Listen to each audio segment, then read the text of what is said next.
നമ്മുടെ സമൂഹത്തിൽ നമുക്ക് ചുറ്റും ജീവിക്കുന്ന, വേദനിക്കുന്ന, നിരാലംബരും രോഗികളുമായ സഹോദരങ്ങളിലേക്ക് നന്മയുടെ കരം നീട്ടുവാൻ ശമരിയാൻ ഞങ്ങൾ ഒരുക്കുകയാണ്. പങ്കുവയ്ക്കുന്ന ക്രൈസ്തവ സ്നേഹത്തിൻ്റെ ഈ മഹനീയ സാക്ഷ്യാനുഭവത്തിലേക്ക് ഏവർക്കും സ്വാഗതം.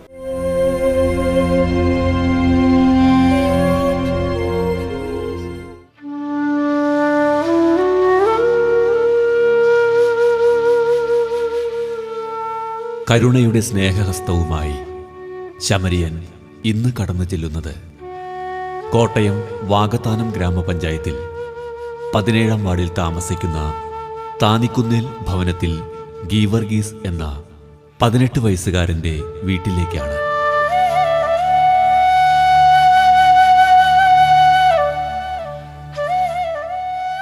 എൻ്റെ പേര് കോരസൺ സക്രിയ. ഞാൻ കോട്ടയം ജില്ലയിൽ പുതുപ്പള്ളി അസംബ്ലി നിയോജക മണ്ഡലത്തിലെ വാകത്താനം ഗ്രാമപഞ്ചായത്തിൽ 17-ാം വാർഡിലെ പഞ്ചായത്ത് അംഗമാണ്. ഞങ്ങളുടെ ഈ പ്രദേശം അറിയപ്പെടുന്നത് പുത്തൻചന്ത എന്നാണ്. ഞങ്ങളുടെ ഈ വാർഡിൽ ഉൾപ്പെട്ട താന്നിക്കുന്നേൽ വീട്ടിൽ ജിനി എബ്രഹാം എന്നുള്ള ഒരു കുടുംബത്തിൻ്റെ ഒരു പ്രശ്നം പൊതുസമൂഹത്തിൽ അറിയിക്കുന്നതിന് വേണ്ടിയാണ് ഞാൻ ശ്രമിക്കുന്നത്. ഈ കുടുംബത്തിൻ്റെ ഗ്രഹനാഥനായിരുന്ന കുഞ്ഞെന്ന് വിളിച്ചിരുന്ന അദ്ദേഹം 1 വർഷം മുമ്പ് ഹൃദയ സംബന്ധമായ രോഗം മൂലം മരണപ്പെട്ടിരുന്നു. ഇവർക്ക് 2 ആൺകുട്ടികളാണ് ഉണ്ടായിരുന്നത്. അതിൽ മൂത്ത പയ്യൻ എബ്രഹാം യൂഹാനോൻ എന്നായിരുന്നു അവൻ്റെ പേര്. 23-ാമത്തെ വയസ്സിൽ നമ്മുടെ തിരുവല്ല ഉള്ള കോട്ടമുറിയിൽ ഒരു ബുദ്ധിമാന്ദ്യമൊക്കെ ഉള്ള കുട്ടികളെ സംരക്ഷിക്കുന്ന ഒരു സ്ഥലത്ത് വെച്ച് മരണപ്പെടുകയുണ്ടായി. അതിനുശേഷം ഇവൻ്റെ സഹോദരൻ ഇപ്പോൾ ഈ വീട്ടിൽ താമസിക്കുന്ന ഒരു പയ്യനുണ്ട്. അവന് 19 വയസ്സ് പ്രായമാണ്. ഗീവറീസ് എബ്രഹാം എന്നാണ് അവൻ്റെ പേര്. അവനും അവൻ്റെ ജ്യേഷ്ഠനെ പോലെ തന്നെ ബുദ്ധിമാന്ദ്യവും ഓട്ടിസവും ശരീരത്തിന് വളരെ വലിയ വളർച്ചയും ഒക്കെയുള്ള ഒരു കുട്ടിയാണ്. അവരുടെ കുടുംബത്തിൻ്റെ വളരെ പരിതാപകരമായ അവസ്ഥയിൽ ഞങ്ങൾ ഈ നാട്ടിലുള്ളവരൊക്കെ ആ കുടുംബത്തെ കണ്ടറിഞ്ഞ് സഹായിക്കുവാൻ മനസ്സ് കാണിച്ചിട്ടുണ്ട്. അവരുടെ എല്ലാം സഹായം കൊണ്ടാണ് ഇപ്പോൾ ഈ കുടുംബം വലിയ അല്ലലില്ലാതെ കഴിയുന്നത്. പക്ഷെങ്കിൽ നിരന്തരമായുള്ള മരുന്നിനും അവൻ്റെ ഭക്ഷണ കാര്യങ്ങൾക്കുമൊക്കെ ഒരുപാട് സാമ്പത്തികം ആവശ്യമായി വരുന്നുണ്ട്. ഞങ്ങൾക്ക് സാധാരണക്കാരായ നാട്ടുകാരെ കൊണ്ട് ഇത്തരം പ്രശ്നങ്ങൾ പെട്ടെന്ന് പരിഹരിക്കാൻ സാധിക്കാത്ത അവസ്ഥയിലേക്ക് വരികയാണ്.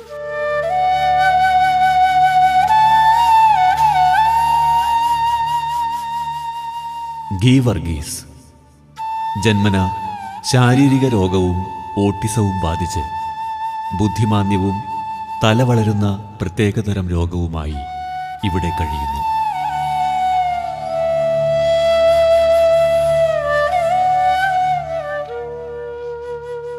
ഈ ജിനി എബ്രഹാമിൻ്റെ കുടുംബത്തിൻ്റെ അവസ്ഥ, ആ കുടുംബത്തിന് ഇപ്പോൾ ഈ താമസിക്കുന്ന വീട് അവരുടെ ഇടവക ദേവാലയമായ സെൻറ്റ് മേരീസ് ജെറുസലേം ദേവാലയത്തിൽ നിന്ന് ആണ് വെച്ചു കൊടുത്തിരിക്കുന്നത്.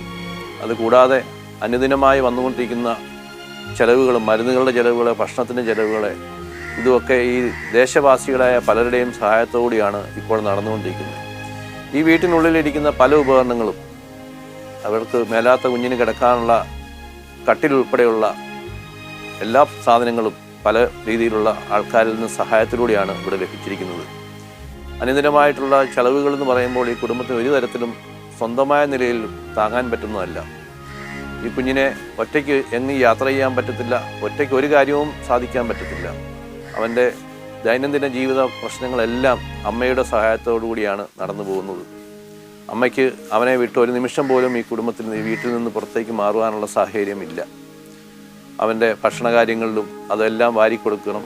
അതുപോലെ അവൻ്റെ മറ്റ് ടോയ്ലറ്റുമായിട്ട് ബന്ധപ്പെട്ടുള്ള കാര്യങ്ങൾ എല്ലാത്തിലും ഈ അമ്മയാണ് അവനെ സഹായിച്ചുകൊണ്ടിരിക്കുന്നത്. എപ്പോഴും അവനെ അത്യാവശ്യം കൂട്ടിക്കൊണ്ട് പുറത്തോട്ടൊക്കെ പോകുന്നതിനും യാത്ര ചെയ്യുന്നതിനും ഒക്കെ ആ അമ്മ കാണിക്കുന്ന മനസ്സ് ഒരു വലിയ മനസ്സ് തന്നെയാണ്. ആ അമ്മയുടെ കഷ്ടപ്പാടിനെ ഈ സമൂഹം എപ്പോഴും കാണുകയും അവരെ പറ്റി ആശ്വസിക്കുകയും ചെയ്യാറുണ്ട്. മുരിങ്ങൂർ ദീർഘകാലമായിട്ട് പ്രവർത്തിച്ചുകൊണ്ടിരിക്കുന്ന, നാടിന് മുഴുവൻ പ്രാർത്ഥനയും നന്മയും നൽകിക്കൊണ്ട് പ്രവർത്തിച്ചിരിക്കുന്ന നമ്മുടെ ഡിവൈൻ ധ്യാന കേന്ദ്രത്തിൽ നിന്ന് ഗുഡ്നസ് ടെലിവിഷൻ ചാനലിൻ്റെ സമരിയാൻ എന്നുള്ള ഒരു പ്രോഗ്രാമിൽ ഇത്തരം കുട്ടികളെ പരിചയപ്പെടുത്തുകയും അവരുടെ ബുദ്ധിമുട്ടും പ്രയാസങ്ങളും സമൂഹ മനസ്സുകളിൽ എത്തിക്കുന്നതിന് വേണ്ടിയുള്ള ഒരു ശ്രമമാണ് ഈ ചാനലുകൾ നടത്തിക്കൊണ്ടിരിക്കുന്നത്. ഈ ചാനലുകളിലൂടെ ഈ കുടുംബത്തിൻ്റെ ബുദ്ധിമുട്ടും പ്രയാസങ്ങളും അറിയുന്ന പൊതുജനങ്ങൾ, സാമൂഹിക സ്നേഹികൾ ഈ കുടുംബത്തിനെ സഹായിക്കുവാൻ വേണ്ടിയുള്ള എല്ലാ സഹകരണവും ഉണ്ടാവണം എന്ന് അഭ്യർത്ഥിക്കുകയാണ്. അത് ഈ കുടുംബത്തിന് വലിയൊരു ആശ്വാസമാകും. ഈ കുടുംബത്തിൻ്റെ മുന്നോട്ടുള്ള ഓരോ ദിവസങ്ങളുടെയും മുന്നോട്ടുള്ള കാര്യങ്ങൾക്ക് ഇങ്ങനെയുള്ള സഹായങ്ങൾ കൊണ്ട് മാത്രമേ അവർക്ക് മുമ്പോട്ട് പോകുവാൻ സാധിക്കുകയുള്ളൂ. എല്ലാവരുടെയും സഹായം ഒരിക്കൽ കൂടി അഭ്യർത്ഥിക്കുകയാണ്. ഈ വാർഡ് മെമ്പർ എന്നുള്ള നിലയിൽ ഈ കുടുംബത്തിൻ്റെ പ്രശ്നങ്ങളിൽ എപ്പോഴും ഇടപെടുകയും ഈ കുടുംബത്തിൻ്റെ പ്രശ്നങ്ങൾ ഏറ്റവും കൂടുതൽ മനസ്സിലാക്കുകയും ചെയ്യുന്ന ഒരു വ്യക്തി എന്ന നിലയിൽ ഈ കുടുംബത്തിൻ്റെ പ്രശ്നങ്ങളിൽ നിങ്ങൾ തരുന്ന എല്ലാ സഹായത്തിനും എപ്പോഴും ഞങ്ങളും ഈ വാർഡും ഈ പ്രദേശവും ഈ ഭവനവും എപ്പോഴും നന്ദിയുള്ളവരായിരിക്കുമെന്നും അറിയിക്കുന്നു.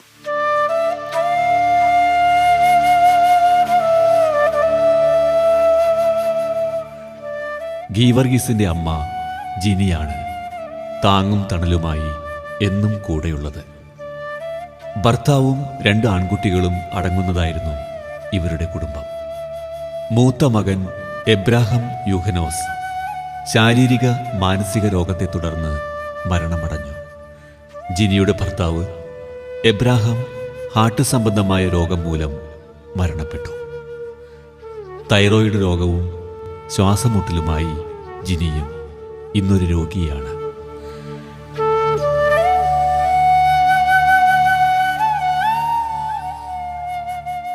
എൻ്റെ പേര് ജിനി എബ്രഹാം എന്നാണ്. ഞാൻ കോട്ടയം ജില്ലയിൽ വാകത്താനം ഗ്രാമപഞ്ചായത്തിൽ പുത്തൻചന്ത എന്ന സ്ഥലത്താണ് സ്ഥിരതാമസക്കാരാണ്. എനിക്ക് ഭർത്താവും 2 കുഞ്ഞുങ്ങളുമാണ് ഉണ്ടായിരുന്നത്.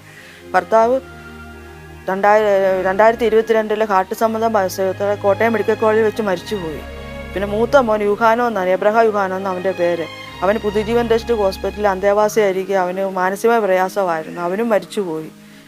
പിന്നെ ഗീവറീസ് എബ്രഹാം, എനിക്ക് വല്ലാത്തൊരു മോനെ, ഇളയ മോനെ 19 വയസ്സുള്ള ഗീവറീസ് എബ്രഹാം. അവൻ ജനിച്ചപ്പോൾ ജന്മനാ തല വളരുകയും ശ്വാസം മുട്ടലും അവന് കൂടെ ബുദ്ധിമാന്ദ്യവും ഓട്ടീസവും അപസ്മാരവും ഉണ്ട്. അവന് സ്വന്തമായി കാര്യമൊന്നും ചെയ്തു കൊടുക്കുകയില്ല. ഞാൻ തന്നെ ഒരാൾ അടുത്ത് തന്നെ വേണം. വേറെ ഒരു യാത്രയൊക്കെ പോണേൽ തന്നെ അവന് വലിയ ബുദ്ധിമുട്ടിലൂടെയാണ് അവൻ കഴിഞ്ഞു കൂടുന്നത്. അവൻ്റെ കാര്യങ്ങളെല്ലാം ചെയ്തു കൊടുക്കണം. എനിക്കും മേലാത്താണ് ശ്വാസം മുട്ടലും തൈറോയ്ഡ് സംബന്ധമായ അസുഖമൊക്കെ ഉണ്ട്. BP ചോറും പക്ഷം താന്നു വന്ന പ്രശ്നം. മെയിൻ അവൻ്റെ കാര്യത്തിൽ എനിക്കൊരു സങ്കടം. വേറെ ആരും ഞങ്ങളെ സഹായിക്കാനില്ല. മറ്റുള്ളവരുടെ സഹായം കൊണ്ടാണ് ഞാൻ പിടിച്ചു നിൽക്കുന്നത് തന്നെ.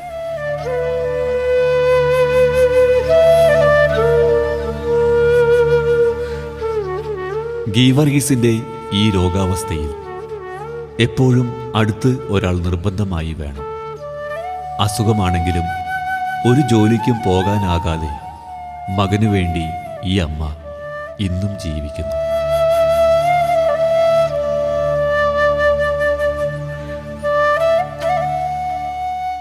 അവന് ജന്മനാ തല വളരുമായിരുന്നു. പിന്നെ അത് കൂടെ ഫിക്സ് വരുമായിരുന്നു. കോട്ടയം VSAയിലായിരുന്നു ആദ്യം കാണിച്ചത്. അത് കഴിഞ്ഞ് കോട്ടയം മെഡിക്കൽ കോളേജിലോട്ട് കാണിച്ചു. 8 വയസ്സ് വരെ കിടപ്പൊക്കെ ആയിരുന്നു. അതിന് ശേഷമാണ് നടക്കുകയൊക്കെ ചെയ്തത്. ആ തുടർന്നുള്ള ചികിത്സകളും അങ്ങനെ കണ്ടിന്യൂ ചെയ്തുകൊണ്ടിരിക്കുന്നു. അവനെ സ്വന്തമായ കാര്യമൊന്നും ചെയ്യുകയില്ല. ഒരാളെപ്പോഴും അവൻ്റെ അടുത്ത് വേണം. ഓട്ടീസമാണ് മെയിന്. പിന്നെ അപസ്മാരമുണ്ട് കൂടെ. കഴിഞ്ഞ ദിവസവും 2 ദിവസത്തിന് മുന്നേ ഇങ്ങനെ ഫിക്സ് വന്നു. 7-8 മണിക്കൂറിന് ശേഷമാണ് അവൻ ആക്റ്റീവായിട്ട് വരുന്നത്. പക്ഷേ നമ്മൾ മരുന്ന് കൊടുക്കും, അങ്ങ് മാറും, പിന്നെ ഇത് ഇങ്ങനെ വരും. അങ്ങനെയാണ് ഇത് കണ്ടിന്യൂ 3 നേരവും മരുന്നുണ്ട്. ഞങ്ങളാകെ പ്രയാസത്തിലൂടെയാണ് കഴിഞ്ഞു കൂടുന്നത്. ഇവൻ്റെ ചികിത്സാ ചെലവും മരുന്നും എല്ലാം കൂടി ഒരാഴ്ച 3000 രൂപയാകും. പിന്നെ യാത്രയും മറ്റു കാര്യങ്ങളും ഓട്ടോയ്ക്കൊക്കെ കൊണ്ടുപോകണം. ഇല്ല, ആകെ ഒരു ബുദ്ധിമുട്ടിലൂടെയാണ് പോകണം. അത്രയും രൂപ, അതിൽ കൂടുതൽ തുകയാ. ഒരു 4000 രൂപയെങ്കിലും നമ്മുടെ കൈ വേണം ഒരാഴ്ച. മെയിനും മരുന്നും ഒക്കെ മേടിച്ച് എല്ലാം വരുമ്പോൾ നമ്മൾ കൈ കമ്മിയാകുമ്പോൾ മറ്റുള്ളവരുടെ സഹായം കൊണ്ട് ഒരു നേരത്തെ ഭക്ഷണത്തിന് വരെ ബുദ്ധിമുട്ടുക. മറ്റുള്ളവരുടെ സഹായം കൊണ്ട് ഒരു നേരത്തെ ആഹാരമാണ് ഞാൻ കഴിക്കുന്നത്. പിന്നെ നമ്മൾ പ്രാർത്ഥിക്കുക. ഇപ്പം 2 പേരും മരിച്ചു, എൻ്റെ ഭർത്താവും മരിച്ചു, മൂത്ത മോനും മരിച്ചു. ഞാൻ ഇത്രയും പ്രാർത്ഥിക്കുക. എന്നെ ദൈവം തന്നു, ദൈവമായിട്ട് ദൈവം മാത്രം. അത് ആ പ്രാർത്ഥനയിലൂടെ ഞാൻ പോവുക. എനിക്ക് ഒന്നും പറയാൻ മേലാത്തൊരവസ്ഥയിലായിപ്പോൾ. ഇനിയിപ്പോൾ ഗീവറീസിൻ്റെ കാര്യത്തിലും എൻ്റെ കണ്ണടയുമ്പോൾ അതിനാരും ഇല്ലല്ലോ എന്നുള്ള ഇതുണ്ട്, ഒരു ബുദ്ധിമുട്ടുണ്ട്. എനിക്ക് തൈറോയ്ഡ് സംബന്ധമായ അസുഖമുണ്ട്. BP ഷുഗറും പ്രഷറും താന്നു പോകും. No sugar no pressure. പിന്നെ രാവിലെ തൈറോയ്ഡ് 2 ഗുളിക കഴിച്ചിട്ടാണ് 1 മണിക്കൂർ കഴിഞ്ഞതിന് ശേഷം കാപ്പിയോ വെള്ളമോ ഞാൻ കുടിക്കുന്നത്. വെറും വയറ്റിൽ കഴിക്കണം. അത് രക്തത്തിലാണ്. എനിക്കും ശ്വാസം മുട്ടലും ഉണ്ട്. പിന്നെ വലിക്കുന്ന ഈ സാധനം ഉണ്ട്. പിന്നെ ആവി പിടിക്കുന്ന സാധനം എല്ലാം ഉണ്ട്. എല്ലാ ഈ മെഷീനും എല്ലാം ഇവിടെ അകത്തുണ്ട്. ഓരോ ദിവസത്തെ ചിലവും മറ്റുള്ളവരുടെ സഹായം കൊണ്ടാണ് ഞങ്ങൾ കഴിഞ്ഞു കൂടുന്നത്. മറ്റുള്ളവർ സഹായിക്കും, അങ്ങനെയാണ് കഴിഞ്ഞു. ഓരോ ദിവസത്തെ ചിലവുകളും അങ്ങനെയാണ് കഴിഞ്ഞു കൂടുന്നത്. 8 വയസ്സിന് ശേഷമാണ് ഈ വണ്ണമൊക്കെ ഉണ്ടാകാൻ തുടങ്ങിയത്. അവന് മരുന്നിൻ്റെ ബുദ്ധിമുട്ടുണ്ട്. പിന്നെ വർത്തമാനം പറയാനൊക്കെ വരുമ്പോൾ, ഫിക്സൊക്കെ വരുമ്പോൾ, വർത്തമാനം പറയാനും ബുദ്ധിമുട്ടൊക്കെ വരുമ്പോൾ കൈ കടിച്ച് പറിക്കും. അല്ലാതെ കടിച്ച് കൈ തഴമ്പൊക്കെ ഉണ്ട് അതിന്. വർത്തമാനം പറയാൻ നമ്മൾ പറയുന്ന പോലെ അവൻ സംസാരിക്കത്തില്ല, ഒരു വാക്കിനും സംസാരിക്കില്ല. ഞാൻ ജനിച്ച് അന്ന് മുതൽ എന്നെ അമ്മയെന്ന് പോലും അവൻ വിളിച്ചിട്ടില്ല. ഇതുപോലെ ഒരു സാഹചര്യത്തിൽ അവൻ കഴിഞ്ഞു കൂടുന്നത്. വല്ലാതെ കൈയൊക്കെ അടിച്ചു പറിക്കും. വലത്തെ കൈ തഴമ്പ് വരെയാണ് അവൻ്റേത്. അവന് എല്ലാ കാര്യവും അവൻ്റെ ചെയ്തു കൊടുക്കണം. വെള്ളമൊക്കെ ആണെങ്കിലും ഞാൻ എടുത്തു കൊടുക്കണം.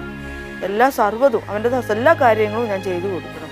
ഭക്ഷണമൊക്കെ വാരി കൊടുക്കണം, പിന്നെ ഉടുപ്പിടിക്കണം, എല്ലാ കാര്യവും അവൻ്റെതായ എല്ലാ കാര്യവും. പിന്നെ ഒരാൾ എപ്പോഴും അടുത്ത് വരും. ഫിക്സ് വന്നു കഴിഞ്ഞ് 7 മണിക്കൂർ കഴിഞ്ഞതിന് ശേഷമാണ് ഇവനെ നേരെയായി വരുന്നത്. പക്ഷെ മരുന്ന് കൊടുക്കുന്നുണ്ട്. പിന്നെ എല്ലാം ദൈവത്തിൻ്റെ കയ്യിൽ നമ്മൾ പ്രാർത്ഥിച്ച് ഞാൻ മുന്നോട്ട് പോകണം.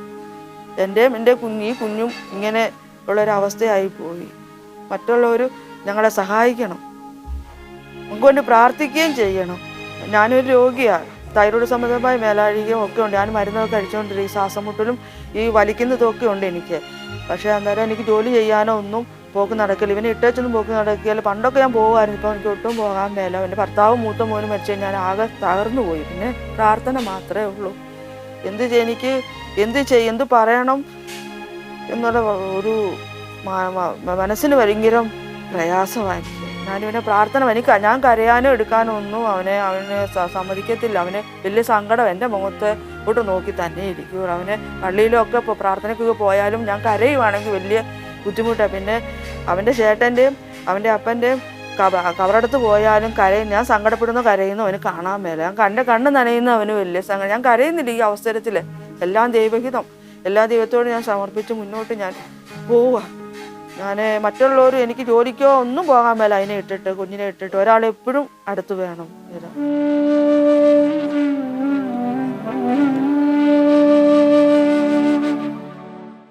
അമ്മയുടെ സ്നേഹവും പരിപാലനയും വാത്സല്യവും അനുഭവിച്ച് ജീവിക്കുന്ന ഈ മകൻ അറിയില്ല വീട്ടിലെ ദാരിദ്ര്യവും കഷ്ടപ്പാടും പട്ടിണിയും ഒന്നും. സ്നേഹമനസ്സുള്ള നാട്ടുകാരുടെ സഹായത്താലാണ് ഒരു നേരത്തെ ആഹാരം പോലും ഇവർക്ക് ലഭിക്കുന്നത്.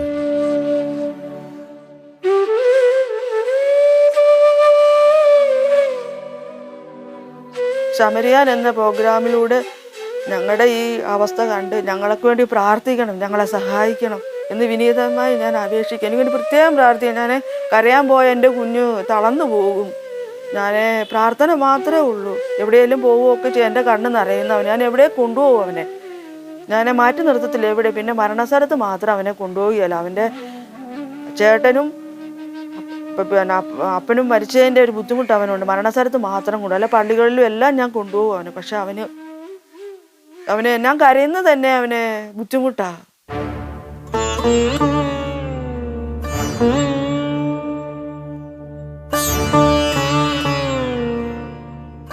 അമ്മക്കോഴി കുഞ്ഞുങ്ങളെ ചിറകിൻ കീഴിൽ കൊണ്ടു നടക്കുന്നത് പോലെ മകൻ ഗീവർഗീസിനു വേണ്ടി മാത്രം രോഗിയായ ജിനി ദൈവത്തിൽ ആശ്രയിച്ച് ഇന്നും ദിവസങ്ങൾ തള്ളി നീക്കുന്നു.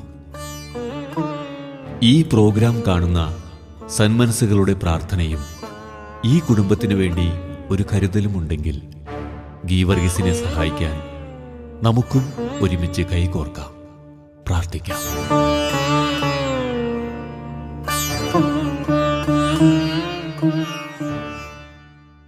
വിശദ വിവരങ്ങൾക്ക് Samarian divine charitable trust, father Philip Nedunthuruthil VC, care of divine vision, divine media complex, Muringoor PO, Chalakudy, Thrissur, Kerala.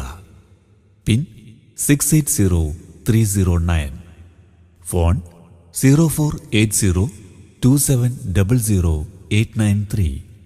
Mobile 9446143727. Email samarian.divinevision@gmail.com. പ്രിയ സഹോദരി സഹോദരന്മാരെ, ഗുഡ്നസ് TV-യിലെ സമറിയാൻ എന്ന പ്രോഗ്രാമിലൂടെ ഞങ്ങൾ നിങ്ങളെ പരിചയപ്പെടുത്തിയ ഷാജു എന്ന സഹോദരന് വേണ്ടി സമാഹരിച്ച ചികിത്സാ സഹായ നിധി കൈമാറുന്നതിന് വേണ്ടിയാണ് ഞാനിപ്പോൾ നിങ്ങളുടെ മുൻപിൽ നിൽക്കുന്നത്. എൻ്റെ ഇടതുവശത്ത് നിൽക്കുന്നത് ഷാജുവിൻ്റെ ഭാര്യ സ്നേഹയാണ്. അവർക്ക് 2 കുട്ടികളാണ് ഉള്ളത്. 1-ാം ക്ലാസ്സിലും 4-ാം ക്ലാസ്സിലും പഠിക്കുന്ന 2 പെൺകുട്ടികൾ. ഷാജു 45 വയസ്സുള്ള ഒരു ചെറുപ്പക്കാരനാണ്. അദ്ദേഹത്തിന് പെയിൻറ്റിങ് പണിയായിരുന്നു. കഴിഞ്ഞ ഓഗസ്റ്റ് മാസത്തിലാണ് അദ്ദേഹത്തിന് ബ്ലഡ് ക്യാൻസർ ഉണ്ട് എന്ന വിവരം വെളിപ്പെട്ടത്. അതിൻ്റെ ഫലമായിട്ട് ഇപ്പോൾ RCCയിലെ ചികിത്സയിൽ കഴിയുകയാണ്. അവസാനത്തെ കീമോയിലൂടെ കടന്നു പോവുകയാണ് ഇപ്പോഴദ്ദേഹം. അതും കൂടാതെ മജ്ജ മാറ്റിവയ്ക്കൽ ശുശ്രൂഷയാണ് ഇതിന് ഏറ്റവും ഫലപ്രദമായിട്ടുള്ള ചികിത്സ എന്നുമാണ് ഡോക്ടർമാരുടെ അഭിപ്രായം. അവർക്ക് പ്രത്യേക വരുമാനമൊന്നുമില്ല. ഷാജുവിൻ്റെ ജോലിയായിരുന്നു, അല്ലെങ്കിൽ പെയിൻറ്റിങ് പണിയായിരുന്നു അവരുടെ ജീവിതത്തിൽ ഏക വരുമാന മാർഗം. അങ്ങനെയുള്ള ഒരു സാഹചര്യത്തിലാണ് അവരുടെ വീട് കാതിക്കൂടം എന്ന സ്ഥലത്താണ്. അങ്ങനെയുള്ള സാഹചര്യത്തിലാണ് അവരെക്കുറിച്ച് അറിയുവാനും ഗുഡ്നസ് ടിവിയിലൂടെ അവരെ നിങ്ങൾക്ക് പരിചയപ്പെടുത്തുവാനുമായിട്ട് ഇടയായത്. അങ്ങനെ പരിചയപ്പെടുത്തിയതിൻ്റെ ഭാഗമായിട്ട് ഇപ്പോൾ സമാഹരിച്ച 2,54,000 രൂപ കൈമാറുന്നതിന് വേണ്ടിയാണ് ഞാൻ നിങ്ങളുടെ മുൻപിൽ നിൽക്കുന്നത്. നിങ്ങളുടെ എല്ലാവരുടെയും പേരിൽ ഈ തുക അദ്ദേഹത്തിൻ്റെ ഭാര്യ സ്നേഹയ്ക്ക് ഞാനിപ്പോൾ ഗുഡ്നസ് ടിവിയുടെ പേരിൽ കൈമാറുകയാണ്.